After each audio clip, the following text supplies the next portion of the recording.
Hello, everybody. This is Caesar with the Local Service Podcast, and today I'm excited because I have a friend who I haven't seen in a long time. We went to high school together. I don't know if we had classes together, but I've been watching him from afar, and he's been from trainer to gym owner, from gym owner location 1 to move to a bigger gym location. I don't even know how many moves he's made. But like I said, from afar, I see the dude grinding. I see the memberships from my eyes keep getting bigger and bigger. I have friends that go to his gym, and this podcast is all about how do we get more customers. So if you're a gym owner, right, there's a lot to learn here, and also ideas from other industries crossover. So just to get started, introduce yourself and what do you do? How did you come about becoming a gym owner? What was the process like? Just kind of like a general, who is Red? Gotcha. Man, name is Jerald Redmon, owner of REDZONE Training Center.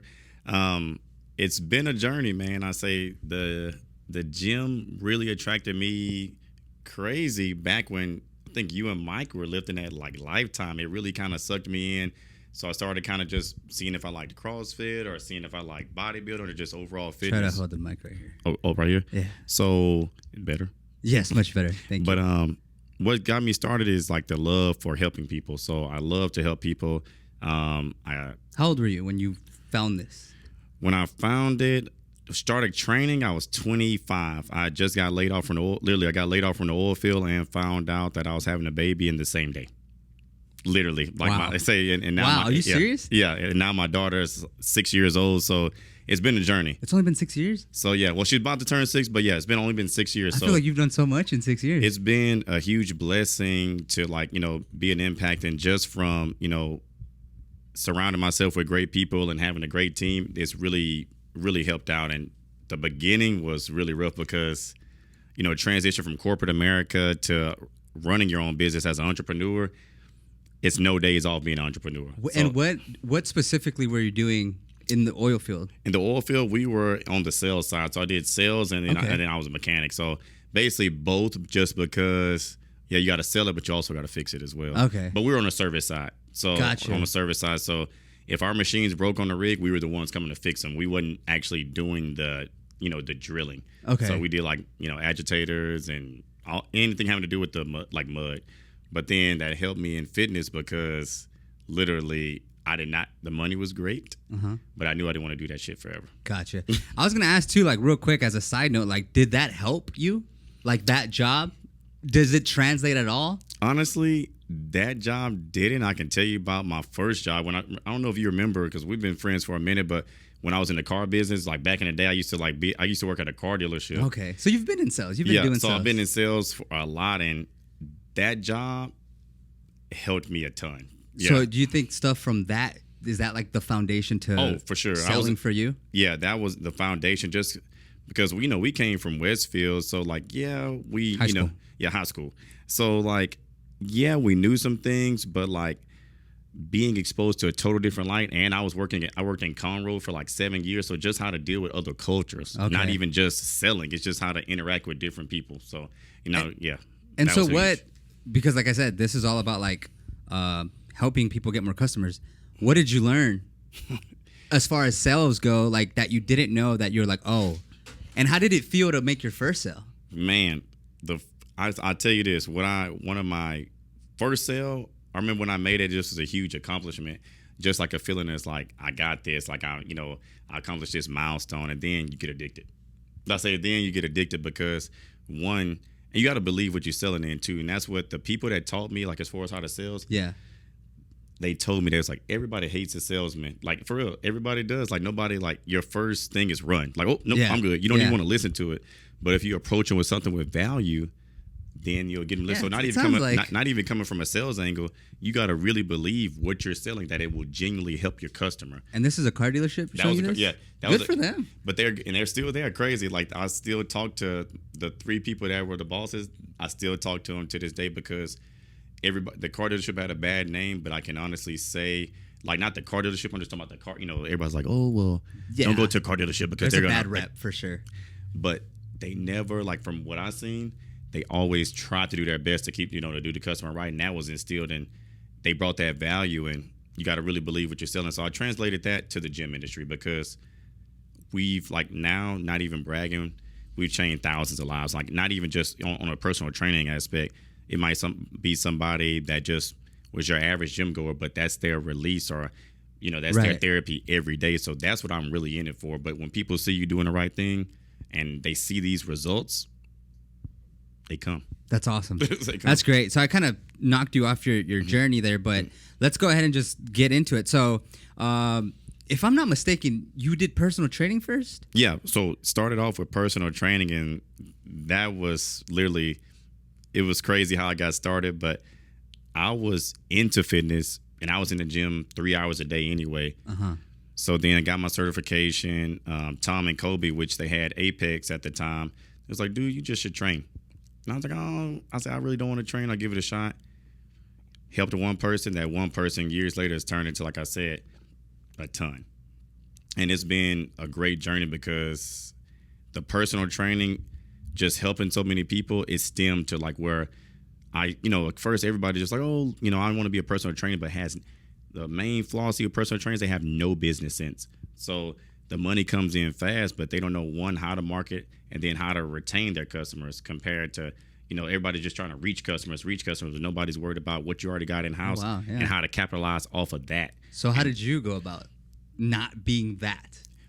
Trial and error. So at first, I went through it. I just was so focused on I had a number in my head. The first year of training, which was like 2015, I wanted 10 clients. I remember I wanted 10 clients. So my service was lacking because I'm not even worried about if you're training with me.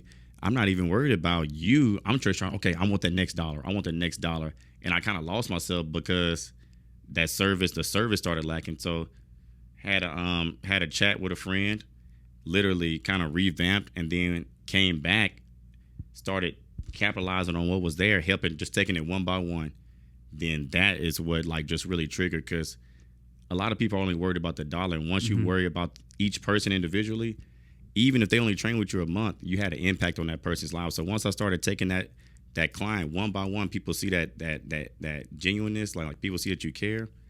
It's skyrocketed. And then the results, like you've been watching from afar, like you looking at somebody on somebody's Instagram or Snapchat, and then you see the results. You're like, okay. You do a lot of the before and afters, which I like, because it's like night and day, or clear as day. Like they were a certain way, and now they're another way that is but in the right direction. That's one of the main deals. Like put everything I have, into each client. So everybody's treated the same, and then those people that need a little more love, like you got people that like Pate, or you got people like Miguel, Sam. They lost over 100 to 150 pounds. Pate lost 200 to 75 pounds. This is not just trying to get in shape today. This is trying to save your life. So that's what really putting that care into each customer and retaining them, because a lot of people just worried about the next dollar, but not worried about doing everybody right. That sounds like the right move. For real. So you do the personal training. You realize, okay, I got to provide a good service. What then? So after the personal training, I got it, and I was like, we need more people, because at first it just was like me and Kobe. I was like, my service started going down again, because now it's not just 10 people. We're trying to give the same service in a time that I was giving, divided by 10, divided by 50. Then I got up to 75, then I got up to 100. So that's when it comes into, that's why I said, go back to what I said earlier. A lot of personal trainers don't have that business mind. I was like, now I need to replicate, like build a good team and replicate great service, but you're only one person. Nobody can do it by themselves. So now you need a great team around you. That's when we started building a team, and then that's when I came with the idea, I want to open my own gym like REDZONE, because we started off as all trainers, like just trainers. So like even with Apex, I've never even said this on camera, we all were great trainers, but everybody had their own vision. So everybody was moving like... Was it uniform? Yeah, it wasn't uniform. So we didn't even have gym memberships. I didn't care about... So if you just want to pull up and train, pull up, train, and as long as I got my, back then we didn't have a billing system. I was like, as long as I got my Venmo, got my Cash App, I didn't care. So that was where I took, we had it, but it wasn't like uniform. And that's when I was like, I kind of took a step back. Me and Kobe, which like one of my best friends, we had a talk. And then I came up with REDZONE, and it's blossomed from it. It started with a couple of us, like, I think it was like 4 trainers, like, I think it was me, Kobe, George, and G and Tom, to now we have 17 trainers on staff. So that is a lot. And that's what I'm saying. Like, it's really the team. That's awesome. Yeah, you got to be able to replicate that. That's crazy. So before we keep going with the red zone part, which is, the next evolution, of course, you said you wanted 10 personal trainees, or what would you call them? 10 clients. 10 clients. Yep. Well, I overcomplicated it. So, and then you rapidly outgrew yourself. Like, you were only one guy. There's no way you can do 75, 100 people. Was it just you did such a good job, you cared about every person, that word of mouth spread?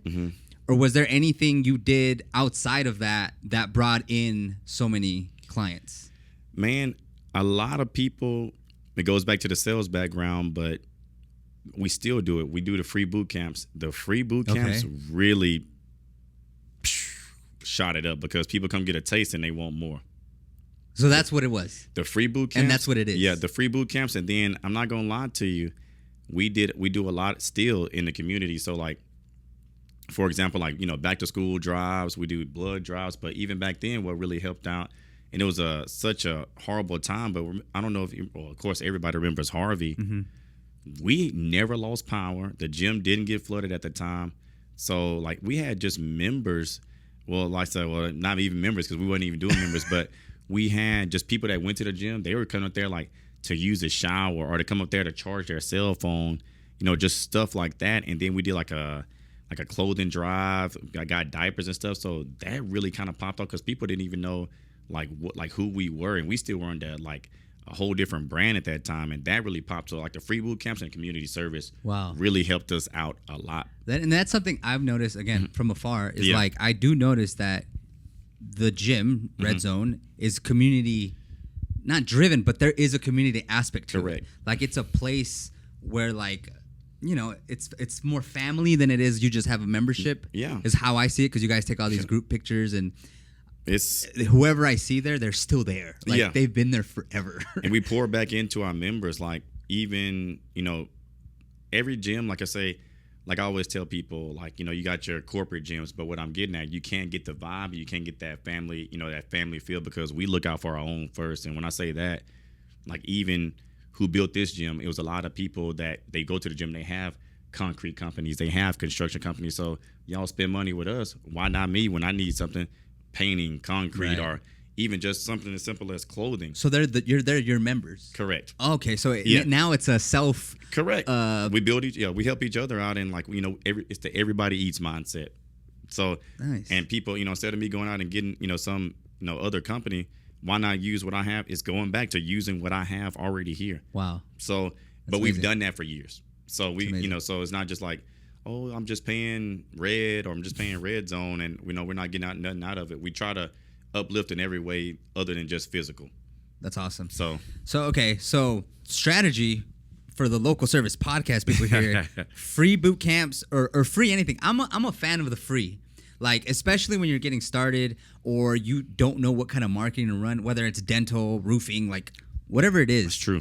You can do free to at least taste, like, what it would be like. And then I'm sure you learned along the way, like, hey, I did free boot camps. People like it when we do this type of exercises. People don't like it when we do this. Yeah. I mean, is there any, we're talking about the positives, but, like, is there anything negative that that you felt, or takeaways that are negative with the free boot camps? So I won't say negative, but you will get the people, and I still love y'all, but I say you will get the people I have people that for years have only came to boot camp, never signed up, never really, never really spent a dime.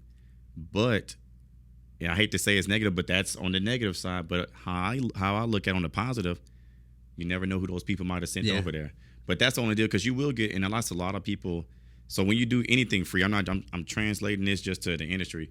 You're not going to hit on every deal. You're not going to hit on every, on everything, but you have to be prepared for that. And then also, as long as people see that the good in it, as far as the value, even if they don't sign up, somebody will come off of them. Like somebody will sign up because of them. They post on their Instagram. They talk about it. And then you get people that try to, like, I hate to say it, but you'll have people when it's free, they'll always want more free and more free and more free, because they, or they'll try to compare, well, because it's crazy. I could tell you a million stories, but we have people that say, oh, well, they complain about the free boot camp. They're, you know, and I'm talking to y'all.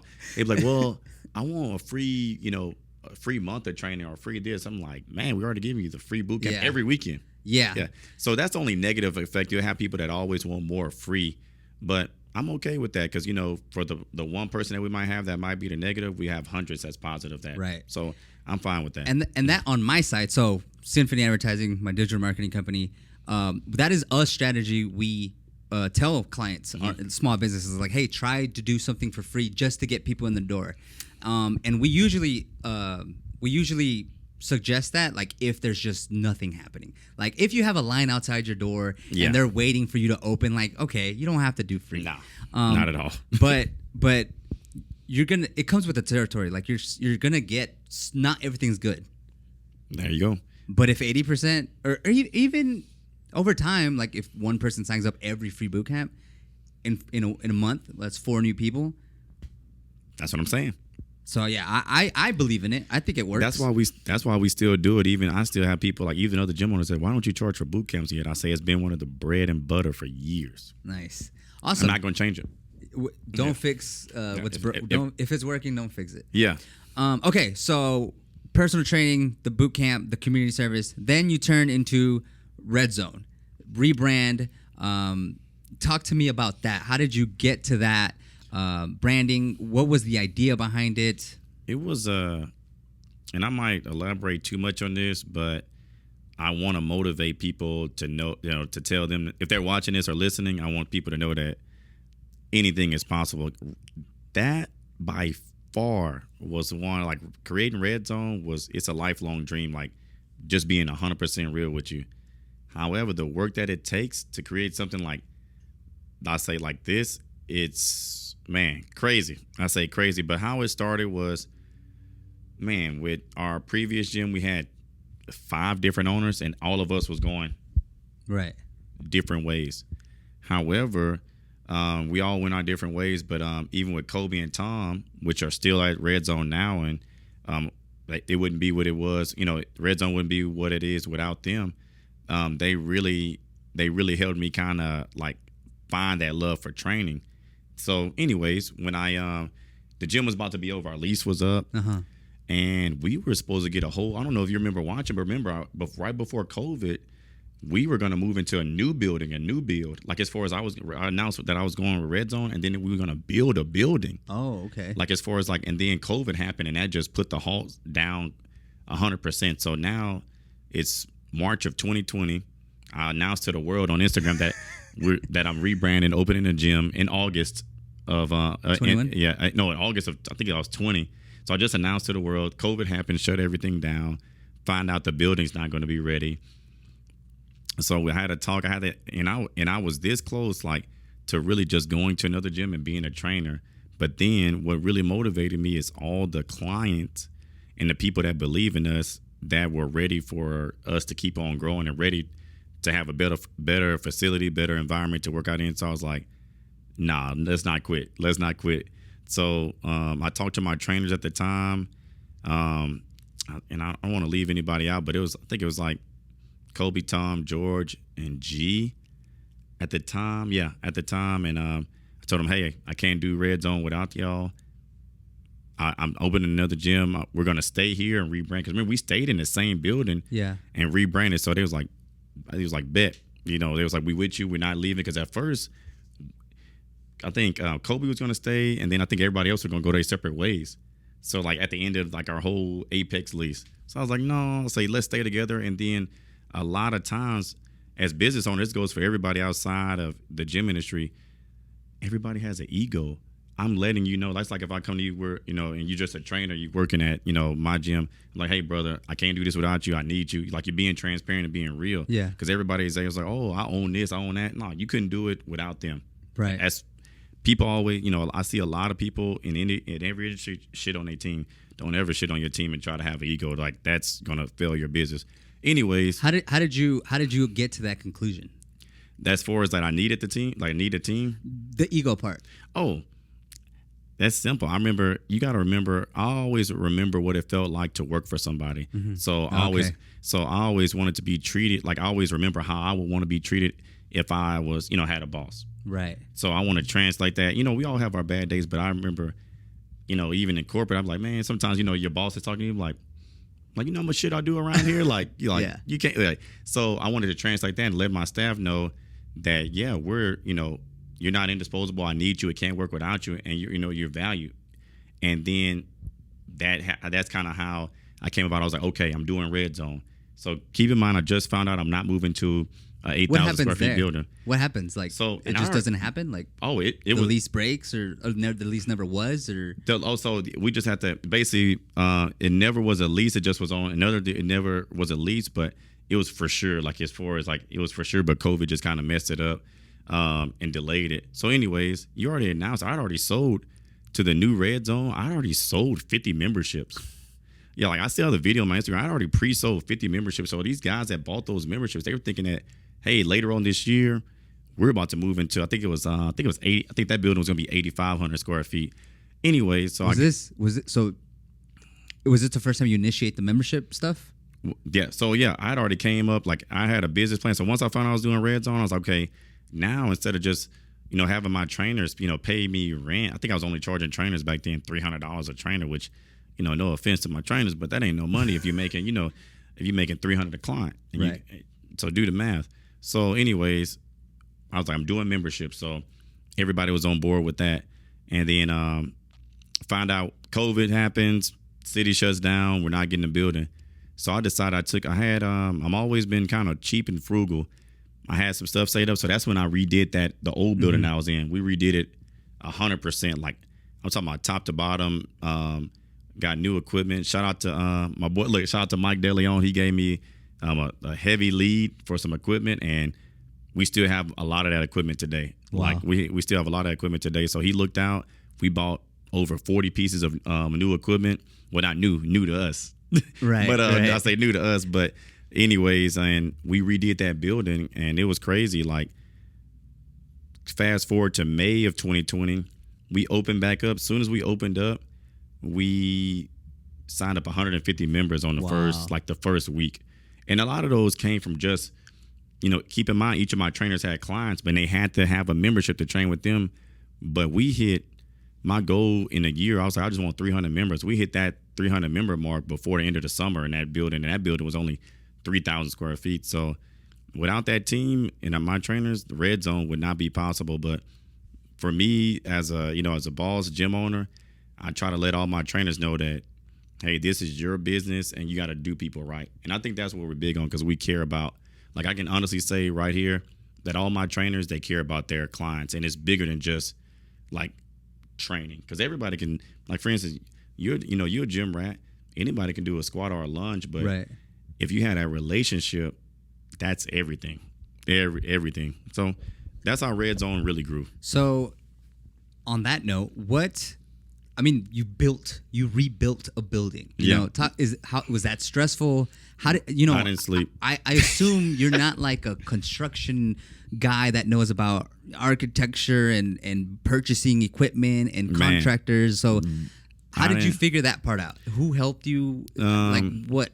How'd you do it? Crazy. For that building, when we went through doing COVID, the first gym, it was a lot of really man work from the trainers, which my team, they helping me at night, do every deal, to, bringing in contractors to, paint. But I can honestly say in that first gym, the people that you still see that's on my team, a lot of work went into that. I'm talking about, like, a lot of the trainers, we're in there laying the mats. Nice. We're in there putting the squat cages together. We're the ones that's unloading that truck, moving the stuff in. So that first building, it was really hard to leave it because so much time and work went into that building, because it was built by us.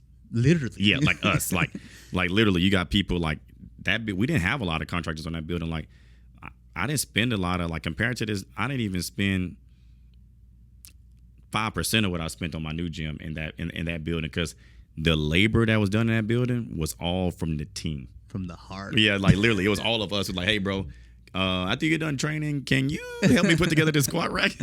For real, that was our members, like, just staying like, hey, bro, We want to stay and help out. What do you need a hand at? It was really built by the members and the team. So that was huge. So it was crazy. I didn't sleep. Like literally, we got shut down in March, and I kind of had to figure some things out. And in April and May, I was sleeping like maybe 2 to 3 hours a night, like for that whole time, because literally we gutted it and came all back in like with everything. Like it's even just a vibe. So how long did you keep that gym, the renovated gym? The renovated gym, we kept that we reopened as REDZONE in May of 2020, and we kept that gym until June, this June. So 2 years. We was in that as REDZONE. We're in there for like two and a half years. Gotcha. And then, so what happens then? What happened during that period? So that's the next thing to the story, man. The gym booms. I'm talking about it. We go up to about 450 members in a 4,500 square foot space. Which is not... Nah, that's not a lot. Because most of these members, they're not coming during the day. They're coming all at one time. So you're talking about just me for my clients. I was taking my clients outside to train because the gym was so packed. And then you got to keep in mind, when the gym is that busy, that's when COVID just was over. So people kind of still get scared. Everybody's kind of still like wearing masks and stuff like that. But the gym... Fast forward, everybody forgets about COVID. The gym is just busy, busy, busy. So then we start getting the complaints of, man, I would come, but I can't even, for real. Like, I understood, because even as me trying to train my own clients, we had nothing left. And if it was 6 o'clock, 7 o'clock, I had to rent out a space next door at Enterprise so we can have our customers park there, because we only had 18 parking spots. You had 18 parking spots. That's it. And 450 members. Correct. So with apartments behind us. We're filling up their parking. We're parking at the Watch Hospital on the corner of Hollister, and I'm renting out Enterprise parking lot. So it's just and that's still we got people I got clients calling me, texting me. They was like, man, I've been driving around 5 minutes, can't find a spot. So that's when I started. November. No, I'm lying. August of, what's this, 2022? Really, yeah, August of a year ago. I found the building I'm in now, and I was like, man, I got to start preparing to move, because we're getting killed. As far as I can't grow anymore, because we're losing members at that point. Because I was going to ask, yeah, was there a negative effect just because there's so many members? It was a huge negative effect, because even just with clients and members, if you just want to come in there, just like you don't need a trainer. You just like to come in there and zone out, do your own thing. Even if I want to work out, or a regular member, you couldn't just come in and zone out, because it was a club in there, man. You talking about you shoulder to shoulder. So that's when I was like, I need to plan something big. But this is where you take that next step. When I say when all in, you move from 4,500 square feet to this gym is almost 11,000 square feet. You're in the big leagues. It ain't just you just in a little bitty. Right. Little 4,000 square feet. Yeah. So that's when I had to really, it started having a negative effect on business. So I had to kind of really, see what was my next move. It's like playing chess. I'm looking down the line. I was like, okay, let me start finding a building. And then we found the building that we're in now. And I don't know if you've seen the beginning picture, but I can tell you this, when I walked in, it was a Laser Quest building, and it hadn't been it was vacant for 7 years. It still had the Laser Quest tubs up. The whole course was still up. It was actually a Laser Quest. Actually a Laser Quest. Literally, I think I went to that Laser Quest. I did too when I was a kid. Yeah. Yeah, so it looked the exact same from when we were kids. And y'all didn't keep the Laser Quest part? Nothing. No laser tag or anything? No laser tag. I got a sign because it was a sentimental. It looked exactly but nobody had been in this building for years. Okay, so now we're on the current gym, and this is your second time, almost taking a building and doing it it's a different thing, transforming a building. You mentioned the first time you didn't really use contractors; it was all kind of memberships, personal trainers. Is it the same this time? Is it? Man, this time I fully didn't even know what I was getting myself into, because I had only been to, hey, help me paint here, help me paint there. We had a guy, but you talking about just to put it in hindsight.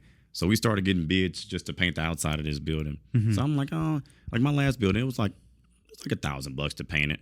the cheapest bid that we got back was $12,000 just to paint the outside.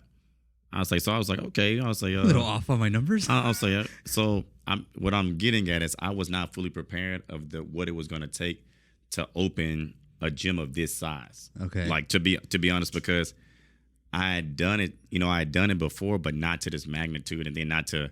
You're talking about, a lot of, talking about a lot of space. It's 3 times bigger. Yeah, so practically. I had no experience at first of, getting bids, getting contractors, and even this building, just to be honest, and this building I thought was in better shape than it was. To put it to you, before we even got electricity on, we had to get 6 new AC units.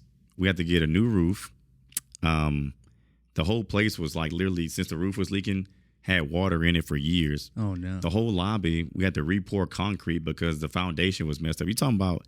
I had no idea what I was chipping off of. I'm not gonna lie. And it took a lot of sacrifice to see. Like, it took a lot of sacrifice to build what you see now. Like, so I tell everybody in any business, make sure that you know what you're biting off. You never can always, never can know. But I can tell you 100%, I wasn't prepared to do it at this magnitude at first. But when you're an entrepreneur, you got that on job training, and it ain't nothing better than it. You either sink or swim, and that's why a lot of, I hate to say it, it's hard making it as an entrepreneur, but the reward is so much more. It's amazing. Like every day, like even today, right before I came here, I was deadlifting with one of my trainers, and I just like kind of looking around and just still all because it's so like, it makes me feel like that first sale every day. That's like awesome. Like accomplishment. Yeah, that's great. When you walk in. So yeah, it was this gym was built, like we had a ton of contractors. So just that was never my experience on like the lingo, because I'm usually like the nice guy. And I actually had to be mean. Like, nobody respects a nice guy. So like, like say if you're supposed to be painting, it's like, man, I'm not going to make it. You don't know how many times just different things like, man, I can't make it today, but I can make it, tomorrow. And then they don't make it tomorrow. So by me being an asshole, it got a shit ton more done than me being nice. I hate to say it like that with the contractors. You put your foot down. Yeah, you gotta put your foot down, because for a while there, I remember it was different people coming to the gym, like our trainers, to kind of see the progress. And they're looking around. It's like, for real, it's April. I got pictures from April 1st. They're looking at it like, you sure this is gonna open June 11th? And in my head, I'm like, oh yeah. And in my head, I'm like, man, I don't know if this thing gonna open in June. And we ended up opening on June the 6th. Like, it was 1 week ahead of schedule. So this gym, our members and trainers, they still helped out, but it just was so much work that needed done. Like even right. our ceilings alone are 30 feet high. So it's like, we're not getting up on a ladder. Yeah, I don't even has like the ladder. I don't even want to get there. And so even just like from painting down to like, doing the epoxy flooring, just that, it was a lot of contractors that went into it. And shout out to my boys at Prosperity. I don't know if you know Jake. Yeah, no. That's who. Shout out Jake. Yeah, shout out to my boy Jake, because that's who. Then they did the mirrors. They did the a lot of the gym flooring. They did a lot of work in that building. Built the poser room. They did a lot of work in that building. So, and I mean, this is just out of curiosity. Now, so like, as far as the layout goes, did you come up with that? Did you? Crazy. We did not know the exact layout until we put all the pieces in there. Like, for the idea that I had, I knew where. Only thing I knew that was gonna go were the dumbbells, because I put the mirrors up first. I was like, okay, this is the dumbbell section. Yeah. The layout, crazy. Daniel helped out a lot. Daniel's been with us for a long time. And then Kobe, Kobe and Tom, they have a good eye. That's not my strong point. I can't see different things. How I want something in my head, and then how it's really gonna go. Like, as far as the layout wise, I'm not a strong suit. So I left that to them. I was like, hey, we're going to get all this equipment in, and I need you to be able to see how it can flow. And then it still flows well, still flows well. So that was literally, we moved in the day of, and I was like, we kind of set some pieces, around. We knew where the turf was going to go. We knew where, like, some of the bigger, like, high traffic items were going to go. But, like, the actual layout, it didn't get until June 6th, literally. So from the moment it opened, like the second it opened, it's like, okay, we probably need to. Yeah, I knew how to, like, for instance, I knew what the posing room was going to be. I knew exactly how I want the lobby to be. But as far as, like, the actual gym floor part of it, even with the cardio, how I had the cardio design, Daniel came in there, he looked, he was like, man, why don't we do it like this? And it's 10 times more open, 10 times better, and everybody's not on top of each other. So that was that day, that was really the day of. But the preparation for that moment, even like just with moving equipment, we had probably 6 different people offer trailers, like trucking trailers, and showed up really? to help. Wow. Like my clients, like people that was like ton of clients came to help move. I'm talking about staying to 10, 11 at night. Ton of members came and helped move. People offered up their trucks. Like even my one of my girls at Kendall, shout out to Kendall and your mom, because her mom came all the way down from Crockett. And when I say her mom can work, she outworked all of our asses. Whoa. I'm talking about she can drive a truck and trailer, and I'm talking about she did about 6 loads. I'm talking about loading up Stairmasters, treadmills, tying the stuff down. I'm talking about very nice. That's helpful. Yeah, we a lot of members, clients, and like staff, they really put on. But for the big stuff, you talking about a building that hadn't even been stepped in like 7 years. Like it looked exactly how it looked when we were kids. Wow. Yeah. So what was the reception from your members to the new building? Bruh, it's been a blessing. I can honestly say right now we just did the numbers for August. The first month I got 100 new members. July I got another 100. This month I got about 75 new members. So just this summer alone, you're talking about 250 members. Like I'm just shooting really like 275, but like 250 new members since June the 6th, which is, bro, we were in the old building. We were getting like on the average from 5 to 10 members a month on a great month. Oh wow, okay. So that's like astronomically. Oh, huge. Yeah, I was like huge. So it's been the feedback and everything has been great. Of course, you can't make everybody happy, but the feedback has been, I would assume it looks great. Yeah, I say the feedback has been amazing. Is the strategy the same as far as new memberships? It's a little different now because that's what people don't understand. For the longest, we just kind of thank God that all of us kind of had a following. We just marketed to the homies like you knew about it, but now you can't talk to somebody coming in, like I call it a walk-in or a cold sale. You can't talk to them how you would like talk to your homie, like, oh, say fam, come up here at 6, we'll get you in. Like, so now it's, now we have, all of our people, and we have a following now. We have that, but now we're trying to, continue to help, stay within and help who we have, but also our marketing strategy now, just to be honest with you, we're telling our clients, like, say if you come in, you lose 20 pounds, we're telling you, hey, bring a friend. We're rewarding you for bringing. So we might, we're rewarding our members and clients for bringing people, because that's the best work. That's the best marketing right there.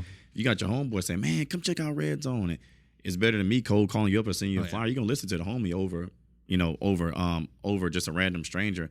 And then also trying to and for that part, do you just have it like announced in the lobby? Like, no, I got all my trainers that train group, like, because nobody's gonna look at it. So all of my trainers that train the groups, like, so now I have 5 different trainers that just run our group trainings for the gym. So after every group, they're telling you, hey, bring a friend. Hey, do this. And we have a WhatsApp. Does the friend come for free? The friend gets first week for free. Nice. So it's still the same play. Yeah, first week for free. So you can come to group training, you get a free week of training. I can say we got a 50-50 rate on that right now. And it might sound low, but let's just say. No, that sounds good in my eyes. Yeah, like 50-50, 2 people, 1 closes. Great. More questions on that. So I'm a little curious about your sales cycle. So it sounds like the beginning of it is the free. Come in, check it out. Free. So they go for that 1 week or that 1 session. Now you got to sell them. What happens? Like, what is that process? So the process, and it's not just you at this point. So it's mostly because I don't really right now. I miss all my people, but it's so busy. I don't train a lot anymore. So I literally train 3 times a week now, compared to I used to run about 20 or 25 classes. So I don't train a lot. However, the sales process now is, so you come in for your free week, you're liking it, and we're not putting on a show for you or anything. This is just how our gym is. So every day you're checking in and out, because you got to check in with the front desk. Front desk kind of follow up, but they're going away like, how you liking it? Let us know if you can do anything, because we really do care. But then the closing, on the sales side is, now you're in it a week, you want more. So now I tell my people to cut out the fluff. We make more sales just ask you, would you like to sign up? Yes or no? And then also, we might say if it's a little tough, or just being real, we might ask you, so like geez, why do you want to lose 20 pounds? Gotcha. And then I'll tell you how I can make you lose 20 pounds. And it's almost night and day. Like most of the time they end up signing up, or even if they don't sign up for the training, they might sign up for like the $39.99 membership just to come on their own. Right. So I don't have to get you on the training. I just want you to join the community and get better on your own. So get better if you want to get better on your own, get better on your own. But if you need some training, help out. I like that part about it's just the ask. Sometimes in the process, the ask isn't there. It's like an implied sell where you wait for, whatever business it is. I'm letting you know what I want. Yes. You just let them know, like, hey, would you like to join or not? It's this amount to join. And just, it's not fluffy. It's straight to the point. They already tried. There's no questions. Well, there's questions, but they've felt it. They've done the workouts. They know what it's like. They know where it's at. Can they park now? They got a ton of parking. So we got over. I'm shooting low. We got over 85 spots, and that's not even behind the building. So, nice. Yeah, parking is not an issue. And so now just more questions. Okay, so is there any other follow up? Is that like if they leave and they're like no? Yeah, the follow up, and that's dang near just. And this is what I just learned in the last 6 months, because now I'm having to kind of like, I don't know. Too much knowledge is not bad. So now I'm having to, people are not begging to come through your door. Like, yeah, we get our for sure members, but now that follow up is everything. It's because sometimes people, they need an extra push, or sometimes, like, if you're like me, I'm an impulsive buyer. Yeah. So I might just need, oh, shoot. Yeah, I want to rock with it. Let me do that. I might have just forgot. So the follow up is dang near is important, because for me, say if it's a hard sell, I'll have my front desk reach out to you, and then sometimes, a lot of people might not even reply. Right. They reach out to them again. And then if it's somebody, they might tell me. So I'll reach out. Like, if I actually know that I'm like, hey, I'm the owner. And instead of just sending a text, I do a lot of voice memos now. So I might send you a voice memo or a video. Like, because if you look, even if you are annoyed. So say if a dude if somebody from a gym, like they text you to have your number. He's like, what the hell is this video? You're going to click it. Just like, what the hell is this? Yeah. Like, even if you're annoyed. But if I'm like, hey, Caesar, I know you came by the gym last week. Just trying to check to see, what we can go from here if you would like to sign up. Like, but if you're, be in person, like, oh, dang, they actually care. Such and such didn't do this. They didn't do this. So it's adding more service. But all they can do is say no. If they say no, I'm like, hey, thank you for your time. Still reach out to the free boot camps and still offer them something like, hey, we still, can still come to the gym, still do this. You leave the door open. Bam. Like, come in when you'd like. But also another strong seller, other than just follow-ups for us, it's going to be like, instead of just doing free this, free that, our 8-week challenge is seeing the results. So that's why we just post results. Yeah. I'm going to post our testimonials.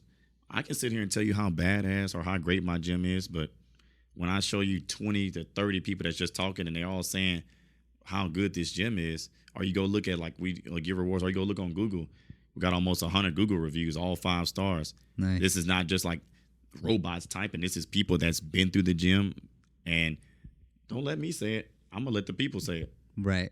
So that's been a huge part, to be honest with you, bro. Like, it's been great. We got some good people around us. That's awesome. Yeah.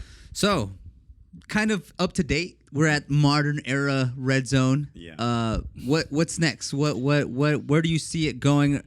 Do you foresee yourself staying here? Is there already another building? Yeah, man. The next steps first is making the gym better right now. When I say making it better, because now we have a lot more traffic. That's a lot more wear and tear on just a day-to-day equipment alone. But also just, making sure that this location right here stays, good, and then also keep on improving. So like bringing in more equipment, doing more for the community, and just always just providing that service, because that's where we beat a lot of people on, that's where we beat a lot of people on service. And then the next plan is to, yes, I do want to, we will always have a location in this area. I would never leave this side of town. I can honestly, we'll always have one in this location, in this area.